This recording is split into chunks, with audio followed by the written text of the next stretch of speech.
महोदय, जब हम भारत की संपदाओं और उत्पादन के उपादानों के संदर्भ में भारत की अर्थव्यवस्था की चर्चा करते हैं तो उस समय अनिवार्य रूप से उपयुक्त टेक्नोलॉजी से संबद्ध प्रश्न उठ खड़े होते हैं।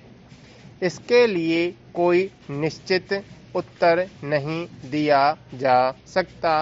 यह तो अलग अलग उद्योग के लिए अलग अलग होगा। कुछ उद्योग अपरिहार्य रूप से पूंजी प्रदान होंगे। इसका हमारे सुधारों और विदेशी निवेश से कोई संबंध नहीं है। हमारे अपने सरकारी क्षेत्र में स्थापित कई उद्योग बहुत ही पूंजी प्रधान हैं।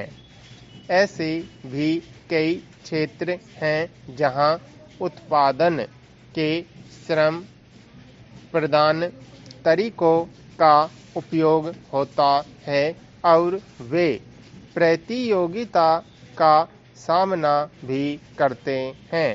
सारी दुनिया में हम आज यह देख रहे हैं कि एक जगह वेतन अधिक होने के कारण तथा दूसरी जगह सस्ते विकल्प होने के कारण उद्योग अपने स्थान बदलते रहते हैं।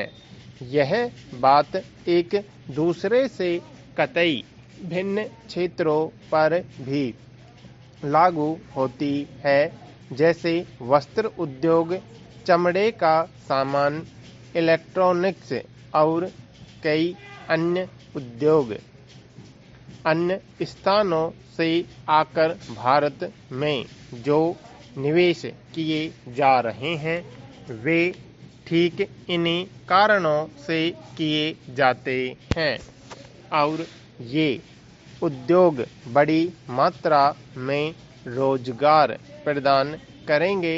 यह आर्थिक निर्णय लेने की स्वाभाविक प्रक्रिया का अंग होता है। ऐसा सोचना अनुभवहीनता ही कहा जाएगा कि भारत में पूंजी प्रधान उद्योगों की स्थापना लोग जानबूझकर करें, बिना इस बात पर विचार किए कि दोनों देशों में आपेक्षिक मूल्य और हमारे सुस्थापित तुलनात्मक लाभ क्या हैं। उसी के साथ जहां पूंजी प्रदान टेक्नोलॉजियां और उच्चतर उत्पादकता तथा वेतन साथ साथ चलते हैं, उनका हमें स्वागत करना चाहिए। उन्हें टालना नहीं चाहिए। अंतिम निर्णय तो बाजार की शक्तियों पर निर्भर करेगा। मुझे ऐसा कभी नहीं लगता कि हमारे उद्यमी निर्णय करने में किसी से कम कुशल हैं। तथापि यहाँ पर यह जोर देना अप्रासंगिक नहीं होगा कि टेक्नोलॉजी का चुनाव अत्यंत सावधानी पूर्वक किया जाना चाहिए।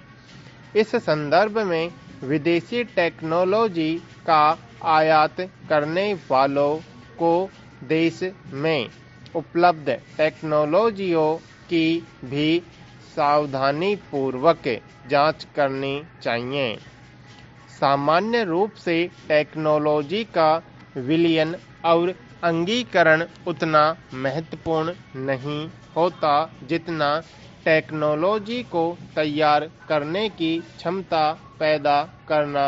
हमारे पास क्षमताएं हैं और इस क्षेत्र में हमें अपनी संपदाओं का इष्टतम उपयोग करना चाहिए। वास्तव में तो अपने ही देश में विकास और अनुसंधान करने का स्थान और कुछ नहीं ले सकता। तभी हम प्रतियोगिताओं का लाभ उठा सकते हैं, विशेषकर उस स्थिति में जब अन्यत्र टेक्नोलॉजी में विकास बड़ी तेजी से हो रहा है और उनके पुराने पढ़ने की दर भी बहुत ही ज़्यादा है। यह बात पूरी तरह स्वीकार की जाती है कि नियंत्रणों और परमिटों की प्रणाली से ईमानदारी का खात्मा हो जाता है। उदारीकरण प्रक्रिया का तात्पर्य इन नियंत्रणों को समाप्त करना है। मुझे यह देखकर सचमुच बहुत खेद होता है कि इस संक्रमण काल में जब हम लाइसेंस राज से उदारीकरण की प्रणाली की ओर बढ़ रहे हैं, संरचनात्मक समायोजन हो रहा है।